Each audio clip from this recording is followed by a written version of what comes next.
새벽 6시 휴대폰 알람이 울리기도 전에 저는 눈을 떴습니다. 시어머니가 계신 요양병원에 가는 날이었거든요. 매주 수요일마다 찾아뵙는 게 벌써 2년째입니다. 부엌으로 나가 물을 끓이며 창밖을 바라봤어요. 11월 초에 쌀쌀한 아침 공기가 유리창에 서리를 만들어 놓았더라고요. 따뜻한 차 한 잔을 들고 앉아 한숨을 쉬었습니다. 또 가야 하는구나. 어머님은 날 알아보시지도 못하시면서. 치매가 심해지신 시어머니는 요즘 저를 거의 못 알아보세요. 가끔은 며느리가 아니라 딸이라고 하시고 어떤 날은 아예 낯선 사람 대하듯 하시죠. 그래도 가야 합니다. 남편은 바쁘다는 핑계로 한 달에 한 번도 제대로 안 가니까요. 오전 10시 요양병원 3층 302호실 문을 열었습니다. 그런데 오늘은 낯선 여자가 시어머니 곁에 앉아 있었어요. 실례지만 누구세요? 제 목소리가 생각보다 날카롭게 나왔습니다. 아, 안녕하세요. 저는 새로 배정된 간병인 김순이라고 합니다. 여자가 일어나서 공손하게 인사했어요. 50대 중반쯤 돼 보이는 수수한 옷차림의 여자였습니다. 그런데 이상하게도 그 여자의 눈빛이 저를 보는 순간 흔들리는 것 같았어요. 간병인이요? 저희가 간병인을 따로 신청한 적은 없는데요. 병원에서 어르신 상태가 좀 안 좋아지셔서 24시간 케어가 필요하다고 하셔서요. 가족분께 연락드렸다고 들었습니다. 아, 맞다. 남편이 그런 얘기를 했었죠. 저한테 물어보지도 않고 혼자 결정해 버렸더라고요. 얼마예요? 한 달에. 그건 병원 측과 상담하셔야 할 것 같아요. 간병인이 조심스럽게 대답했습니다. 저는 시어머니께 다가가서 손을 잡았어요. 어머님, 저예요. 며느리. 시어머니는 멍하니 저를 바라보시다가 고개를 돌리셨습니다. 역시나 오늘도 못 알아보시는군요. 간병인이 따뜻한 물수건을 가져와 시어머니 얼굴을 닦아드리기 시작했어요. 그 손길이 너무 익숙하고 자연스러워서 저도 모르게 계속 지켜보게 되었습니다. 어머니, 따님이 오셨어요. 얼굴 좀 보세요. 따님? 며느리라고 해야지. 제가 정정하려는데 시어머니가 갑자기 간병인의 손을 꽉 잡으셨어요. 순이야. 넌 왜 이제 왔니? 네, 어머니. 제가 왔어요. 간병인의 목소리가 떨렸습니다. 눈가가 붉어지는 게 보였어요. 뭐지? 저 사람 왜 저래? 저기요, 간병인 선생님. 어머님이 치매가 있으셔서 착각하시는 거예요. 선생님을 딸로 아시는 것 같은데. 아, 네. 그렇군요. 제가 조심하겠습니다. 간병인이 황급히 손을 놓고 물러섰습니다. 하지만 시어머니는 계속 그 여자를 찾으며 손을 뻗으셨어요. 그날 오후 내내 저는 그 간병인이 신경 쓰였습니다. 뭔가 이상했거든요. 일반적인 간병인 같지 않은 너무 감정이 실린 눈빛이었어요. 집으로 돌아오는 차 안에서 계속 생각했습니다. 저 여자 왜 자꾸 날 그렇게 쳐다봤을까? 그리고 어머님 손을 잡을 때 왜 눈물을 참는 것처럼 보였을까? 불편한 기분이 가시지 않았습니다. 마치 뭔가 중요한 걸 놓치고 있는 것 같은 그런 느낌이었어요. 며칠이 지나도 그 간병인에 대한 찝찝함이 가시지 않았습니다. 병원에 갈 때마다 김순이라는 여자가 어머님 곁을 지키고 있었고 그럴 때마다 묘한 위화감이 들었어요. 여보, 간병인 비용이 한 달에 250만 원이래요. 너무 비싼 거 아니에요? 저녁 식사 자리에서 남편에게 말했습니다. 그 정도면 적당한 거야. 24시간 케어인데. 하지만 우리가 상담도 없이 일방적으로. 엄마 건강이 우선이잖아. 그리고 당신이 매일 갈 수도 없는 거고. 남편은 신문을 펼쳐들며 대화를 끝냈어요. 언제나 그렇듯이. 내가 매일 못 가는 게 내 잘못인가? 당신은 한 달에 한 번도 제대로 안 가면서. 다음날 오전 저는 평소보다 일찍 병원에 갔습니다. 뭔가 확인하고 싶었거든요. 복도 끝에서 302호실 문을 살짝 열고 안을 들여다봤어요. 김순이가 시어머니 손을 잡고 조용히 흐느끼고 있었습니다. 어머님은 잠들어 계신 것 같았어요. 미안해요. 정말 미안해요. 제가 못난 엄마라서. 엄마? 지금 뭐라고 한 거지? 제가 문을 확 열고 들어가자 김순이가 화들짝 놀라며 일어났습니다. 눈가가 빨갛게 부어 있었어요. 무슨 일 있으세요? 방금 어머니라고 하셨어요? 아니에요. 제가 잠깐 다른 생각을 하다가. 다른 생각이요? 환자분한테 사적인 감정을 이입하시면 안 되는 거 아닌가요? 제 목소리가 차갑게 나왔습니다. 김순이는 고개를 숙인 채 아무 말도 하지 못했어요. 간병인 선생님, 프로답지 못한 것 같은데요. 병원 측에 얘기해야 하나요? 죄송합니다. 다시는 그러지 않겠습니다. 그녀의 떨리는 목소리에서 뭔가 간절함이 느껴졌지만 저는 그냥 지나쳤습니다. 시어머니 침대 옆에 앉아 가방에서 준비해 온 과일을 꺼냈어요. 점심시간쯤 되어 간호사가 들어왔습니다. 보호자분 어르신 상태가 많이 좋아지셨어요. 김순희 선생님이 오신 후로. 그래요? 네. 식사도 잘 하시고 밤에 불안해 하시는 것도 많이 줄었어요. 손을 꼭 잡아드리면 안정을 찾으시더라고요. 간호사가 나간 후 저는 잠든 시어머니를 바라봤습니다. 확실히 얼굴빛이 전보다 나아 보였어요. 그래도 뭔가 이상해. 왜 저 사람한테만 저렇게 반응하시는 거지? 오후에 김순이가 휴게실에서 나오는 걸 복도에서 마주쳤습니다. 제가 먼저 말을 걸었어요. 간병인 선생님, 여쭤봐도 될까요? 네, 말씀하세요. 혹시 전에 우리 어머님을 아셨던 분이세요? 김순이의 눈빛이 흔들렸습니다. 손에 들고 있던 컵이 가볍게 떨렸어요. 아니요. 처음 뵙는 분입니다. 그런데 왜 그렇게 우시는 거예요? 어머님한테 그렇게 감정적으로 대하시는 거요. 저도 어머니를 돌아가셨거든요. 그래서 가끔. 그녀의 목소리가 잠겼습니다. 눈가가 다시 붉어졌어요. 거짓말 같은데 뭔가 숨기고 있어. 선생님, 제가 볼 땐 너무 사적으로 일하시는 것 같아요. 간병은 업무예요. 감정을 빼고 해주셨으면 좋겠습니다. 죄송합니다. 김순이는 고개만 숙인 채 제 옆을 지나갔습니다. 복도 끝에서 그녀가 벽에 기대어 조용히 우는 모습이 보였어요. 왜 저렇게까지 우는 거지? 그냥 간병인인데. 그날 저녁 집에 돌아와서도 계속 그 장면이 떠올랐습니다. 설거지를 하면서도 빨래를 개면서도 김순이의 붉어진 눈가가 자꾸만 보였어요. 내가 너무 심하게 한 건가? 아니야. 난 보호자로서 당연한 얘기를 한 거야. 하지만 마음 한구석이 불편했습니다. 마치 뭔가 중요한 걸 모르고 있는 것 같은 그런 느낌이었어요. 침대에 누워서도 잠이 오지 않았습니다. 일주일이 지났습니다. 저는 김순이에 대해 계속 생각하고 있었어요. 뭔가 석연치 않은 구석이 너무 많았거든요. 언니, 요즘 안색이 안 좋아. 무슨 일 있어? 동서가 전화로 물었습니다. 아니야. 그냥 좀 피곤해서. 시어머님 병원 일 때문에? 내가 가끔 대신 갈까? 괜찮아. 내가 갈게. 전화를 끊고 나서 저는 노트북을 열었습니다.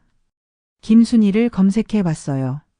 흔한 이름이라 수백 개의 결과가 나왔지만 간병인 자격증이나 경력을 확인할 방법은 없었습니다. 병원에 물어봐야 하나? 아니면 직접. 다음 날 병원에 갔을 때 간호사에게 넌지시 물어봤어요. 김순희 선생님 경력이 어떻게 되세요? 선생님요? 이력서상으로는 10년 경력이신데 왠지 그 이상 되어 보이시더라고요. 손길이 너무 능숙하셔서. 전에 어디서 일하셨대요? 글쎄요. 개인 간병 위주로 하셨다고 들었어요. 302호실에 들어가니 김순이가 시어머니께 죽을 떠먹여 드리고 있었습니다. 어머님은 순하게 입을 벌리고 계셨어요. 제가 떠먹여 드릴 때는 고개를 돌리시곤 했는데. 어머님, 안녕하세요. 시어머니는 제 얼굴을 멍하니 바라보시다가 김순이를 찾으셨어요. 순이야, 저 사람 누구니? 어머니, 며느님이세요. 아들 부인. 아들? 내가 아들이 있었나? 가슴이 철렁 내려앉았습니다. 치매가 더 심해지신 건가요? 김순이가 어머님의 손을 잡고 부드럽게 말했어요. 네, 어머니. 아드님이 계세요. 착하고 좋은 아드님. 그 순간 시어머니의 눈가에 눈물이 고였습니다. 미안해. 내가 너무 못됐지. 그때 보냈어야 했는데.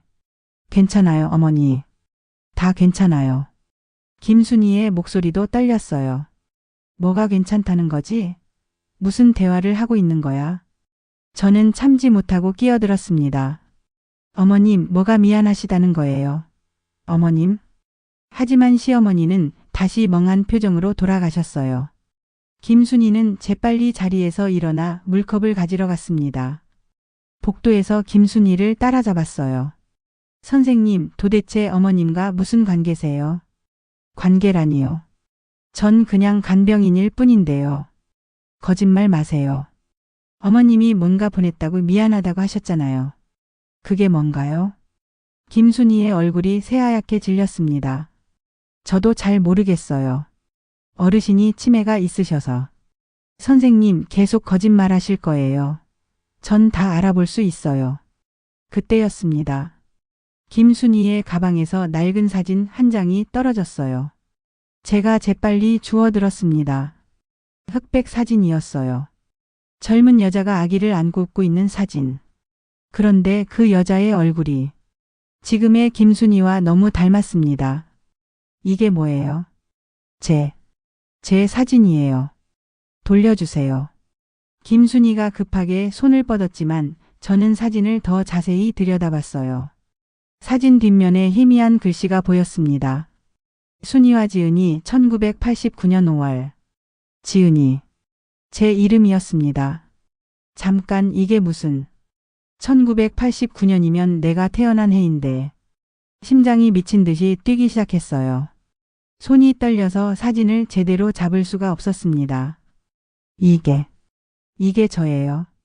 아니에요. 다른 아이예요. 제 조카. 거짓말하지 마세요. 제 목소리가 복도에 울려 퍼졌습니다. 지나가던 간호사들이 깜짝 놀라 쳐다봤어요. 김순희는 사진을 낚아채듯 빼앗아 가방에 넣었습니다. 눈물이 볼을 타고 흘러내렸어요. 죄송합니다. 제가 그만. 그녀가 뛰어가듯 복도를 빠져나갔습니다. 저는 그 자리에 멍하니 서 있었어요. 머릿속이 하얗게 변했습니다. 내가 뭘 본 거지? 왜 그 사진에 내 이름이? 그날 밤 집에 돌아와 오래된 앨범을 꺼냈습니다. 제 어린 시절 사진들. 대부분이 5살 이후의 사진들이었어요. 그 이전 사진은 단 한 장도 없었습니다. 왜일까요? 왜 어린 시절 사진이 없는 걸까요? 시아버지가 살아계실 때 한 번 물어본 적이 있었어요. 그때 시아버지는 이상한 표정을 지으셨습니다. 그건 어머니한테 물어봐라. 그리고 더 이상 말씀하지 않으셨죠. 저는 떨리는 손으로 휴대폰을 들었습니다. 남편에게 전화를 걸려다가 멈췄어요. 아니야. 먼저 확인해야 해. 확실하게. 다음 날 저는 결심했습니다. 김순희가 누구든 어머님과 무슨 관계든 반드시 알아내겠다고. 그 사진 속 아기가 정말 저라면. 그렇다면 김순희는 도대체 누구란 말인가요?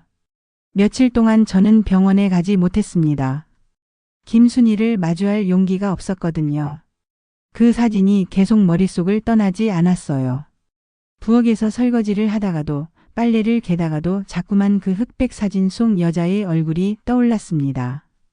그 사람이 나를 안고 있었다면. 그럼 내 엄마는?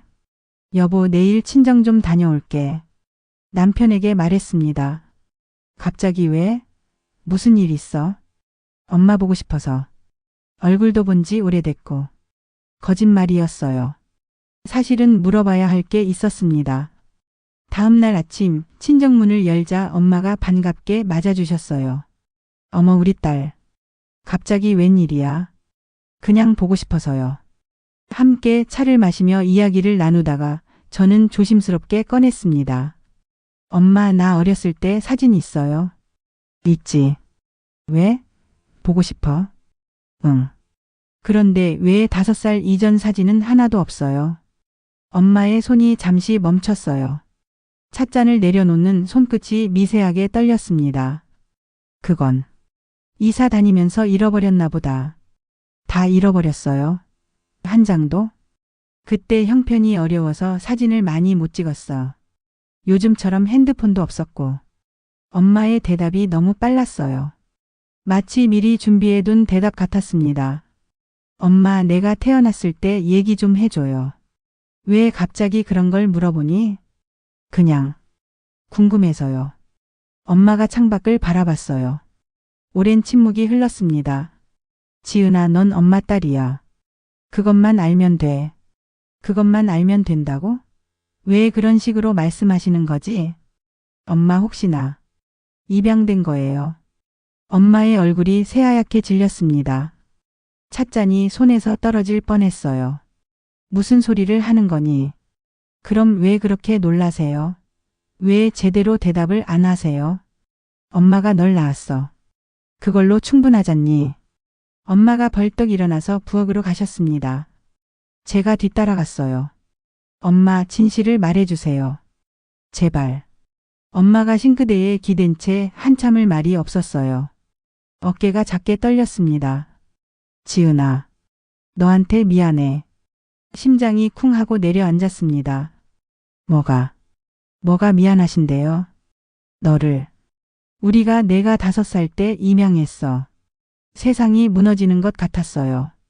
다리에 힘이 풀려서 그 자리에 주저앉을 뻔했습니다. 그럼 제 친엄마는? 모른다. 우린 고아원을 통해서 널 만났어. 친부모 정보는 없다고 했어. 거짓말이에요. 엄마가 뭔가 숨기고 있는 거 알아요. 제 목소리가 떨렸어요. 눈물이 왈칵 쏟아졌습니다. 엄마가 저를 안으려고 했지만 저는 뒤로 물러섰어요. 시어머니 병원에 김순이라는 간병인이 있어요. 그게 왜? 그 사람이 절 안고 있는 사진을 가지고 있어요. 1989년 5월 제가 태어난 그때 엄마의 얼굴에서 핏기가 완전히 사라졌습니다. 그게 누구라고? 엄마도 아세요? 그 사람이 누군지? 엄마가 고개를 저었지만 그 눈빛이 거짓말하고 있다는 걸 알 수 있었어요. 엄마, 제발요. 진실을 말해주세요. 오랜 침묵 끝에 엄마가 떨리는 목소리로 말했습니다. 네, 시어머니. 정말숙 여사님이 우리한테 부탁하셨어. 너를 데려가 달라고. 시어머니가? 왜요? 왜 시어머니가? 그때 정 여사님한테 사정이 있으셨대. 자세한 건 나도 몰라. 우린 그냥 아이를 간절히 원했고 너를 만나서 얼마나 기뻤는지 몰라. 저는 벽에 기대어 섰습니다. 다리에 힘이 하나도 없었어요. 그럼 김순이는 누구지? 시어머니와는 무슨 관계고? 그 김순이라는 사람. 엄마가 봤어요? 아니. 우린 정 여사님하고만 만났어. 다른 사람은 못 봤어. 집으로 돌아오는 차 안에서 저는 울었습니다. 핸들을 잡은 손이 계속 떨렸어요. 내 인생이 전부 거짓말이었다니. 그날 밤 잠들지 못하고 누워있는데 휴대폰이 울렸습니다. 모르는 번호였어요. 여보세요. 며느님이신가요? 김순이의 목소리였습니다. 어떻게 제 번호를? 병원 기록에서. 죄송합니다. 꼭 드릴 말씀이 있어서요. 말씀하세요. 내일. 병원이 아닌 다른 곳에서 만날 수 있을까요? 모든 걸 말씀드리고 싶어요. 제 손이 떨렸습니다. 왜 지금까지 숨기신 거예요? 전화기 너머로 김순이의 흐느끼는 소리가 들렸어요.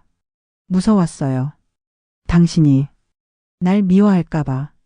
다음날 오후 약속한 작은 카페에 도착했습니다. 김순이는 구석자리에 앉아 저를 기다리고 있었어요. 그녀의 눈은 밤새 운 것처럼 퉁퉁 부어 있었습니다.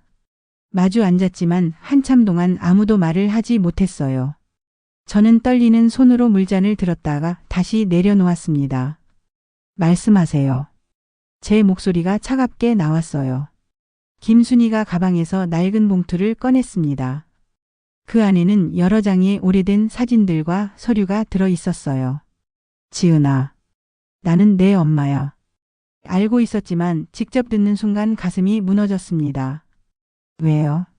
왜 버리셨어요? 버린 게 아니야. 절대 버린 게 아니었어. 김순이의 목소리가 떨렸어요. 눈물이 주르륵 흘러내렸습니다. 나는 미혼모였어. 1989년 22살에 너를 낳았지. 그때는 지금보다 훨씬 더 세상이 차가웠어. 미혼모는 사람 취급도 못 받던 시절이었어. 저는 아무 말도 하지 못하고 그녀를 바라봤어요. 너를 혼자 키우려고 했어. 식당에서 일하면서 너를 업고서. 그런데 내가 자꾸 아팠어. 제대로 먹이지도 못하고 병원에도 못 데려가고. 김순이가 사진 한 장을 내밀었어요. 허름한 단칸방에서 아기를 안고 있는 젊은 여자. 여자의 얼굴에는 눈물 자국이 선명했습니다. 그때 정말 쑥 언니를 만났어. 내 시어머니. 시어머니요? 응.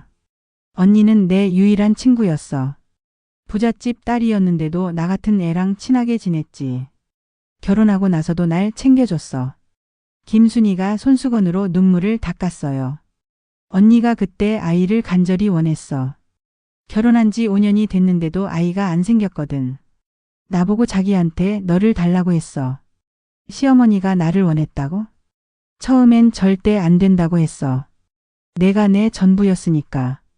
그런데 김순이의 목소리가 잠겼습니다. 내가 폐렴에 걸렸어. 병원비가 없어서 며칠을 끙끙 앓았는데 숨소리가 점점 약해지는 거야. 그때 언니가 나타났어. 병원에 데려가고 입원비를 다 내주고. 그래서 저를 주신 거예요. 돈 때문에? 제 목소리에 날이 서 있었어요. 아니야. 돈 때문이 아니었어. 김순이가 제 손을 잡으려 했지만 저는 뿌리쳤습니다. 의사가 그랬어. 이 아이는 제대로 된 환경에서 키워야 한다고. 영양실조에 잦은 감염까지. 이대로 가다간 정상적으로 자랄 수 없다고. 그래도 나는 내가 살았으면 좋겠었어. 내 곁에서 굶주리고 아픈 것보다 따뜻한 집에서 행복하게 자라는 게 나았어. 김순이가 또 다른 서류를 꺼냈어요. 입양 동의서였습니다. 1989년 5월 15일자. 언니는 약속했어. 널 친딸처럼 사랑하겠다고. 그런데 시댁에서 반대가 심했대. 핏줄이 아니라고 남의 자식을 들릴 수 없다고. 그래서요. 언니가 날 찾아와서 울었어. 시댁을 설득할 수 없으니 다른 가정으로 입양을 보내야 한다고. 그게 널 위한 길이라고. 김순이의 손이 떨렸어요. 나는 거의 미쳐버렸어. 언니한테라도 보내면 볼 수 있을 것 같았는데. 그래서 매달렸어. 제발 우리 딸 얼굴만이라도 보게 해달라고. 그래서 간병인이 되신 거예요. 김순이가 고개를 끄덕였습니다. 언니가 5년 전에 치매 진단을 받았어. 그 소식을 듣고 찾아갔지. 언니는 날 보자마자 울더라. 미안하다고 내 소식을 전해주지 못해서. 언니가 말해줬어. 내가 정말 훌륭하게 자랐다고 좋은 사람 만나서 결혼했다고. 그런데 며느리가 바로 내가 될 줄은. 저는 의자에 기댄 채 천장을 바라봤어요. 눈물이 흘러내렸습니다. 그럼 제가 시집 온 걸 아셨어요? 응. 2년 전 결혼식 날 멀리서 봤어. 웨딩드레스 입은 내가. 너무 예뻐서 하루 종일 울었어. 그때 결혼식장 밖에서 혼자 우시던 아줌마. 언니가 요양원에 가시면서 부탁했어. 자기를 돌봐달라고. 그럼 너를 볼 수 있을 거라고. 그래서 간병인 자격증을 땄어. 딸 곁에 있고 싶어서. 카페 안이 조용했어요. 저는 김순이를 아니 제 친엄마를 바라봤습니다. 말씀하셨어야죠. 진작에. 무서웠어. 내가 날 원망할까봐. 버림받았다고 생각할까봐. 실제로 버림받았잖아요. 미안해. 정말 미안해. 김순이가 제 앞에 무릎을 꿇었습니다. 카페에 안 사람들이 쳐다봤지만 그녀는 신경 쓰지 않았어요. 엄마가 못났어. 널 지켜주지 못한 엄마가 너무 못났어. 저는 그 모습을 보며 울었습니다. 35년 동안 숨겨졌던 진실이 이렇게 처절하게 드러나고 있었어요. 카페를 나와 차에 탄 저는 한참을 움직이지 못했습니다. 핸들을 잡은 손이 계속 떨렸어요. 35년 동안 모든 게 거짓이었다. 집에 도착했을 때는 이미 밤 9시가 넘어 있었습니다. 남편이 거실에서 TV를 보고 있었어요. 어디 갔다 와? 전화도 안 받고. 병원 갔다가 좀 늦었어. 거짓말이었습니다. 하지만 뭐라고 설명해야 할지 몰랐어요. 다음 날 아침 저는 결심했습니다. 시어머니를 만나야 한다고. 치매가 있으시지만 혹시 기억하시는 순간이 있을지도 몰라요. 병원에 도착하니 김순희가 어머님 곁을 지키고 있었습니다. 우리 눈이 마주쳤어요. 그녀의 눈은 어제보다 더 부어 있었습니다. 잠깐 나가 계시겠어요? 제 목소리가 차갑게 나왔어요. 김순희는 고개를 숙이고 방을 나갔습니다. 저는 시어머니 침대 옆에 앉았습니다. 어머님은 창밖을 멍하니 바라보고 계셨어요. 어머님. 시어머니가 천천히 고개를 돌렸습니다. 어머님, 저 알아보세요. 며느리예요. 며느리. 지은이? 오늘은 저를 알아보시네. 네, 어머님. 물어볼 게 있어요. 뭔데? 제가 어머님 친구분의 딸이었다는 거 알고 계세요? 시어머니의 눈빛이 흔들렸습니다. 손이 가볍게 떨렸어요. 순이 애기. 왜요? 왜 제게 말씀 안 하셨어요? 시어머니의 눈에 눈물이 고였습니다. 미안해. 내가 욕심이 났어. 욕심이요? 아이가 너무 갖고 싶었어. 순이 애를 보는데 너무 예쁜 거야. 그래서 시어머니가 제 손을 잡으셨어요. 내가 데려다 키우겠다고 했어. 내 딸처럼. 근데 시댁에서 난리가 났지. 남의 핏줄을 들릴 수 없다고. 그래서 다른 집으로 보내신 거예요. 시어머니가 고개를 끄덕였습니다. 순이한테 약속했어. 좋은 집 찾아주겠다고. 그 애가 행복하게 자랄 수 있는 곳. 그런데 왜 제가 며느리로 들어오게 하셨어요? 알고 계셨으면서. 제 목소리가 높아졌어요. 간호사가 문을 열고 들여다봤지만 저는 신경 쓰지 않았습니다. 몰랐어. 진짜 몰랐어. 내가 우리 아들 만나서 결혼한다고 했을 때 사진을 보고 나서야 알았지. 입양 보냈던 그 아기가 너였다는 걸. 그럼 그때 말씀하셨어야죠. 어떻게 말해. 행복한 내 결혼을 내가 어떻게 망쳐. 시어머니가 울기 시작했습니다. 미안해. 정말 미안해. 내가 너무 이기적이었어. 저는 의자에서 벌떡 일어났어요. 방을 나가려는데 복도에 김순희가 서 있었습니다. 다 들으셨어요? 김순희가 고개를 끄덕였어요. 좋으시겠네요. 둘 다 미안하다고만 하시면 되니까. 지은아. 전 누구예요? 김지은? 아니면 다른 이름이었나요? 제 진짜 이름도 몰라요. 김순희의 얼굴이 하얗게 질렸습니다. 김지은 맞아. 내가 지어준 이름이야. 지혜로울지 은혜은. 그게 뭐가 중요해요? 어차피 저를 버리셨잖아요. 버린 게 아니라고 했잖아. 그럼 뭐예요? 돈도 없고 키울 능력도 없으니까 남한테 준 거잖아요. 복도에 제 목소리가 울려 퍼졌어요. 다른 병실 사람들이 문을 열고 쳐다봤습니다. 김순희가 눈물을 흘리며 다가왔어요. 그래. 내가 못나서 그랬어. 엄마 자격이 없어서 그랬어. 하지만 하루도 너를 잊은 적 없어. 그게 무슨 위로가 돼요. 전 35년 동안 진짜 엄마 얼굴도 모르고 살았어요. 저는 더 이상 참을 수 없어서 병원을 뛰쳐나왔습니다. 집으로 돌아와 침대에 쓰러졌어요. 울다가 지쳐서 잠이 들었나 봅니다. 깨어났을 때는 밤이었어요. 남편이 침대 옆에 앉아 있었습니다. 여보 괜찮아? 병원에서 전화 왔어. 엄마가 계속 울고 계신다고. 당신 어머니가 아니라 시어머니라고 해요. 뭐?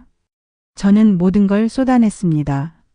김순희가 제 친엄마라는 것, 시어머니가 처음에 저를 원했다는 것, 그리고 35년 동안 숨겨진 진실을. 남편의 얼굴이 점점 굳어갔어요. 그게 무슨 소리야? 다 사실이에요. 당신 어머니한테 물어봐요. 아니 잠깐만. 그럼 너랑 나는 피가 안 섞였어요. 하지만 당신 어머니가 원래 절 키우려고 했으니까 뭐랄까. 묘한 관계죠. 남편이 머리를 감추러요. 이건 이건 말도 안 돼. 그날 밤 남편은 거실에서 잤습니다. 저는 혼자 어둠 속에 누워 생각했어요. 나는 누구지? 양부모의 딸? 김순희의 딸? 아니면 그냥 아무도 아닌 사람? 모든 관계가 무너지고 있었습니다. 일주일 동안 저는 병원에 가지 않았습니다. 집에만 틀어박혀 있었어요. 남편과도 거의 말을 하지 않았습니다. 그러던 어느 날 밤 병원에서 급한 전화가 왔어요. 보호자님, 어르신 상태가 급격히 악화되셨습니다. 빨리 오셔야 할 것 같습니다. 심장이 철렁 내려앉았어요. 남편과 함께 급히 병원으로 향했습니다. 302호실에는 의료진이 분주하게 움직이고 있었어요. 시어머니는 산소 마스크를 쓰고 계셨고 모니터에서 불규칙한 심박수 소리가 들렸습니다. 구석에 김순희가 벽에 기댄 채 울고 있었어요. 어떻게 된 거예요? 의사가 저희를 복도로 불렀습니다. 심장이 많이 약해지셨어요. 오늘 밤이 고비입니다. 남편이 제 손을 꽉 잡았어요. 떨리는 손이었습니다. 병실로 들어가니 시어머니가 희미하게 눈을 뜨셨어요. 어머님, 접니다. 지은이, 미안해. 어머님, 말씀하지 마세요. 힘드시잖아요. 들어야 해. 순이 애기. 시어머니가 김순이를 찾았어요. 김순이가 떨리는 발걸음으로 침대 옆으로 왔습니다. 순이야. 내가 너무 미안해. 언니 아니에요. 언니 잘못 아니에요. 아니야. 내가 욕심부렸어. 시어머니의 숨소리가 거칠어졌어요. 그때 지은이를 내가 키우겠다고 했을 때 시댁에서 반대했잖아요. 언니 잘못 아니에요. 아니, 내가 끝까지 싸웠어야 했어. 근데 무서웠어.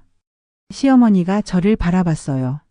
지은아, 순이가 얼마나 널 사랑했는지. 아니, 어머님, 그 애가 매달 돈을 보냈어. 내 양부모한테. 뭐라고? 김순이가 황급히 시어머니의 손을 잡았어요. 언니, 그건 말하지 마세요. 말해야 해. 지은이가 알아야 해. 시어머니가 힘겹게 말을 이었습니다. 순이가 식당에서, 공장에서, 청소하면서 번 돈을 다 보냈어. 내가 학교 다니고, 학원 다니고, 대학 가고, 그 돈이 다 순이가 보낸 거야. 저는 김순이를 돌아봤어요. 그녀는 고개를 숙인 채 울고 있었습니다. 그게 사실이에요. 김순이가 고개를 끄덕였어요. 내 양부모님이 형편이 어려우셔서 내가 조금씩 도와드렸어. 조금씩이 아니야. 시어머니가 소리쳤어요. 모니터에 경고음이 울렸습니다. 그 애가 20년 넘게 매달 빠짐없이 내가 대학 졸업할 때까지. 남편이 놀라서 물었어요. 그럼 그 돈이 응. 내 생활비, 학비 다 순이가 보낸 거야. 저는 그 자리에 주저앉을 뻔했어요. 왜 말씀 안 하셨어요? 김순이가 제 앞에 무릎을 꿇었습니다. 미안해. 엄마 노릇도 제대로 못하면서 돈으로라도 뭔가 해주고 싶었어. 내가 행복하게 공부하고 꿈을 이루는 거. 그게 내 유일한 기쁨이었어. 멀리서라도 내 뒷모습이라도 볼 수 있다면 그걸로 충분했어. 제 눈에서 눈물이 쏟아졌어요. 왜 그렇게까지? 넌 내 딸이니까. 엄마는 원래 그런 거 아니니? 시어머니가 가쁜 숨을 몰아쉬며 말했어요. 지은아, 순이를 용서해줘. 그 애는 정말 너를 사랑했어. 하루도 너를 잊은 적 없었어. 의료진이 급히 들어왔어요. 시어머니의 상태가 더 악화된 것 같았습니다. 저는 김순이를 일으켰어요. 그리고 처음으로 그녀를 안았습니다. 미안해요. 제가 너무 매정했어요. 아니야. 지은아. 내 잘못이 아니야. 엄마가. 미안해. 엄마가. 우리는 서로를 꼭 껴안고 울었어요. 35년 동안 쌓였던 오해와 분노와 그리움이 그렇게 눈물로 쏟아져 내렸습니다. 남편도 옆에서 우리를 안아주었어요. 새벽녘 시어머니는 평온한 얼굴로 눈을 감으셨어요. 마지막까지 우리 손을 잡고 계셨습니다. 그리고 미소를 지으셨어요. 마치 오랜 짐을 내려놓은 것처럼. 시어머니의 장례식은 조용히 치러졌습니다. 영정 사진 속 어머님은 환하게 웃고 계셨어요. 마치 모든 짐을 내려놓은 것처럼. 김순이는 장례식장 구석에 서 있었습니다. 조문객들과 섞이지 않고 멀리서만 지켜보고 있었어요. 저는 그녀에게 다가갔습니다. 왜 여기 계세요? 들어오세요. 아니야. 난 괜찮아. 어머님이 가장 사랑한 친구셨잖아요. 들어오셔야죠. 김순이의 눈에 눈물이 고였어요. 제가 그녀의 손을 잡고 빈소 안으로 이끌었습니다. 조문객들이 수근거렸지만 저는 신경 쓰지 않았어요. 장례식이 끝나고 며칠이 지났습니다. 집을 정리하다가 시어머니의 오래된 일기장을 발견했어요. 떨리는 손으로 펼쳤습니다. 1989년 5월 22일. 오늘 순인의 지은이를 봤다. 너무 예쁜 아기다. 내 딸로 삼고 싶다. 하지만 시댁에서 허락할까? 1989년 8월 3일. 결국 다른 가정으로 보내기로 했다. 순이가 통곡했다. 나도 마음이 찢어진다. 하지만 이게 지은이를 위한 길이라고 믿는다. 1990년 3월 15일. 순이가 또 돈을 보냈다. 아이 학용품 사주라고. 매달 빠짐없이 보낸다. 저 아이는 정말 대단한 엄마다. 2023년 1월 10일. 며느리가 바로 지은이라는 걸 알았을 때 얼마나 놀랐는지. 하지만 말할 수 없었다. 이미 행복한 지은이의 삶을 망칠 수는 없었다. 일기를 읽으며 저는 또 울었습니다. 세 사람 모두가 저를 사랑했다는 것을 그들만의 방식으로. 일주일 후 저는 김순이를 집으로 초대했습니다.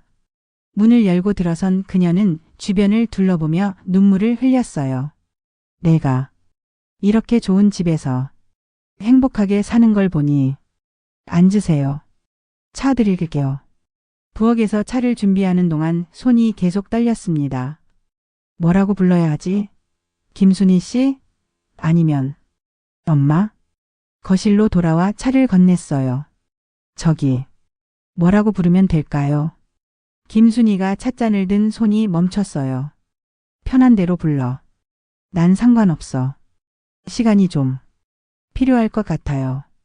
당연하지. 35년을 모르고 산 사람을 갑자기 엄마라고 부르긴 어렵겠지. 우리는 한참을 말없이 차를 마셨습니다. 궁금한 게 많아요. 제 어렸을 때 일들. 김순이의 얼굴이 밝아졌어요. 그래? 뭐든 물어봐. 넌 태어날 때 3.2kg이었어. 건강하고 예쁜 아기였지. 울음소리도 우렁찼어. 첫 돌 때는 내가 미역국을 끓였어. 단칸방에서 혼자. 너한테 돌반지를 사주고 싶었는데 돈이 없어서. 그녀의 이야기를 들으며 저는 제가 몰랐던 제 인생의 첫 페이지를 알아갔습니다. 그럼 제 친아버지는요? 김순이의 표정이 어두워졌어요. 좋은 사람은 아니었어. 책임도 안 지고 떠났지. 하지만 덕분에 널 낳았으니까. 미워할 수도 없더라. 힘드셨겠어요. 힘들었지. 근데 너 보면서 버텼어. 내가 웃을 때마다, 잠든 얼굴 볼 때마다. 김순이가 가방에서 낡은 수첩을 꺼냈어요. 이거. 내가 태어나서부터 지금까지 쓴 일기야. 수첩을 받아들었습니다. 30년이 넘는 세월이 고스란히 담겨 있었어요. 지은이가 오늘 초등학교에 입학했다고 들었다. 멀리서 교문 앞을 지켜봤다. 교복 입은 내가 너무 예뻤다. 지은이가 대학에 합격했다는 소식을 들었다. 내 딸이 대학생이라니. 자랑스러워서 하루 종일 울었다. 오늘 지은이 결혼식. 멀리서 봤다. 웨딩드레스 입은 모습이 천사 같았다. 행복해라, 내 딸. 매 페이지마다 저에 대한 사랑이 가득했습니다. 이걸 제가 가져도 돼요. 당연하지. 원래 내 거야. 남편이 퇴근하고 돌아왔을 때 우리는 여전히 이야기를 나누고 있었어요. 어서 오세요. 김순희가 어색하게 인사했습니다. 남편이 제 옆에 앉으며 물었어요. 어땠어? 좋았어. 내가 몰랐던 나를 알게 됐어. 그날 밤 침대에 누워 생각했습니다. 이제 나한텐 두 명의 엄마가 있구나. 날 낳아주신 분과 날 키워주신 분. 너무 늦게 알았나? 아니야. 지금이라도 알게 된 게 다행이야. 다음 주 저는 양부모님 댁을 찾아갔어요. 엄마. 아니, 저를 키워주신 어머니와 마주 앉았습니다. 엄마 화내시는 거 아니에요? 뭘? 제가 친엄마를 만나는 거요. 어머니가 제 손을 잡으셨어요. 지은아, 내가 행복하면 됐어. 그분도 널 사랑했던 거잖니. 엄마는 언제나 우리 엄마예요. 어머니가 우셨어요. 저도 울었습니다. 한 달 후 저는 김순희에게 전화했어요. 이번 주말에 시간 되세요? 같이 영화 볼래요? 정말? 나랑? 네. 같이 보고 싶은 영화가 있어요. 그래. 좋아. 전화기 너머로 그녀가 우는 소리가 들렸습니다. 영화관에서 만난 김순희는 평소보다 조금 차려입고 있었어요. 예쁘세요. 그래? 오랜만에 나들이 하는 거라. 영화를 보는 내내 저는 옆에 앉은 그녀를 몇 번이나 훔쳐봤습니다. 이 사람이 나를 낳고 35년 동안 그리워했구나. 집으로 돌아가는 길 저는 용기를 냈습니다. 저기, 다음엔 같이 밥도 먹어요. 그래. 좋아. 그리고, 응? 천천히. 익숙해지고 싶어요. 우리. 김순희가 멈춰서서 저를 바라봤어요. 눈물이 주르륵 흘렀습니다. 고마워. 지은아. 저도 눈물이 났어요. 하지만 이번엔 슬픈 눈물이 아니었습니다. 35년이 걸렸지만 우리는 다시 만났습니다. 그리고 이제 새로운 관계를 만들어가려 합니다. 늦었지만 늦지 않았습니다.